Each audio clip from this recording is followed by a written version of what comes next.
আসসালামু আলাইকুম। আজকের কথাগুলো খুব গুরুত্বপূর্ণ। আপনারা কথাগুলো শুনে নিশ্চয়ই কমেন্ট বক্সে আপনাদের মতামত জানাবেন, আশা করছি।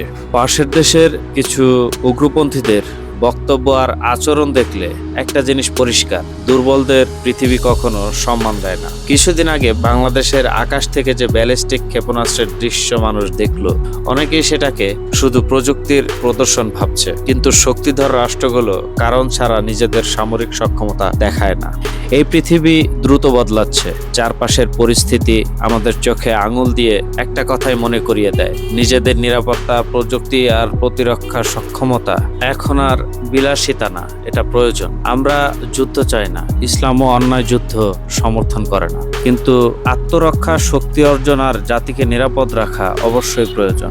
আজ মুসলিম বিশ্ব যেভাবে চারদিক থেকে চাপের মুখে, যেভাবে উগ্রবাদ, আধিপত্যবাদ আর শক্তির রাজনীতি বাড়ছে, তা আমাদের আরো সচেতন হওয়ার বার্তা দেয়। রাসূল সাল্লাল্লাহু আলাইহি সাল্লাম আমাদের সতর্ক করেছিলেন, একসময় মুসলিমদের উপর চারদিক থেকে আক্রমণ ও চাপ আসবে। আজকের পৃথিবীর দিকে তাকালে সেই কথাগুলো অনেকের মনে প্রশ্ন জাগায়। তাই সময় এসেছে শুধু আবেগে কথা না বলে প্রস্তুতি নেওয়ার, শিক্ষা, প্রযুক্তি, অর্থনীতি আর প্রতিরক্ষা সক্ষমতায় শক্তিশালী হওয়ার। আরেকটা বিষয় সবচেয়ে গুরুত্বপূর্ণ: সামরিক বাহিনীকে সত্যিকারের শক্তিশালী করতে হলে দুর্নীতি বন্ধ করতে হবে, কারণ দুর্নীতি একটি দেশের ভিত দুর্বল করে দেয়। বাংলাদেশের যুবকরা প্রস্তুত দেশের জন্য সবকিছু করতে, দেশের জন্য দাঁড়াতে, দেশের জন্য ত্যাগ স্বীকার করতে। মনে রাখবেন, বাংলাদেশের মানুষ আপনাদের পাশে আছে। আজ যদি দেশের জন্য একটি স্বচ্ছ প্রতিরক্ষা তহবিল গঠন করা হয়, আমার বিশ্বাস লাখো মানুষ স্বেচ্ছায় এগিয়ে আসবে। কারণ এই মাটি শুধু মানচিত্র না,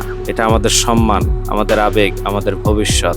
আমরা এমন বাংলাদেশ চাই যে বাংলাদেশ শান্তিপ্রিয় হবে কিন্তু দুর্বল না, যে বাংলাদেশের দিকে কেউ চোখ রাঙিয়ে কথা বলতে সাহস পাবে না। এই বিষয়টি নিয়ে আপনাদের মতামত কি? দেশের নিরাপত্তা ও ভবিষ্যতের জন্য জনগণের অংশগ্রহণ থাকা উচিত বলে আপনি কি মনে করেন?